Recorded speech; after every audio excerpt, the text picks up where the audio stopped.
Hi and welcome back. In this video we're going to simplify our entire codebase slightly more by using SQLAlchemy. Did you know that SQLAlchemy can create our data.db file for us? Well, if you didn't, now you do. We no longer need the create tables script, so I'm just going to delete that. And I'm also going to delete data.db just so you'll believe me when I say that SQLAlchemy will create it for us. In our app.py, however, we of course have to tell SQLAlchemy to create the database for us. It won't just magically do it. Although actually that's a bit of a lie. It does create it, but it doesn't create any tables in it, so then that's not very useful. It creates the data.db file, but it doesn't put anything inside it.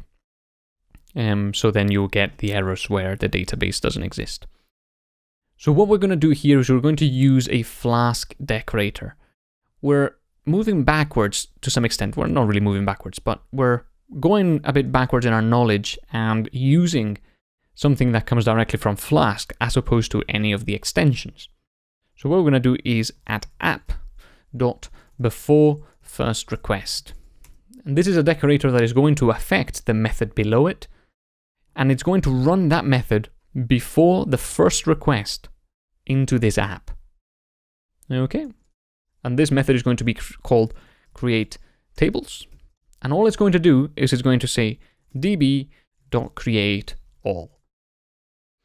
Now, what is going to happen is that before the first request, no matter what request that is, but before the first request runs, it's going to run this, and that is going to create this file there, data.db, and it's going to create all of the tables in that file unless they exist already.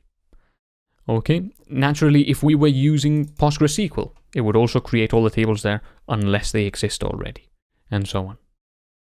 So now what we can do is go to Postman. In fact, make sure that your code is running, which it is in my case. Go to Postman, and you can, for example, register. And notice how that took slightly longer to run. And indeed, you can see that data.db is now here, and SQLAlchemy has created it. So that's it. That's how you can create the tables there, and you no longer need to worry about running the create tables script. Just include that, and the tables will be created for you. That's everything for this video, and I'll see you on the next one.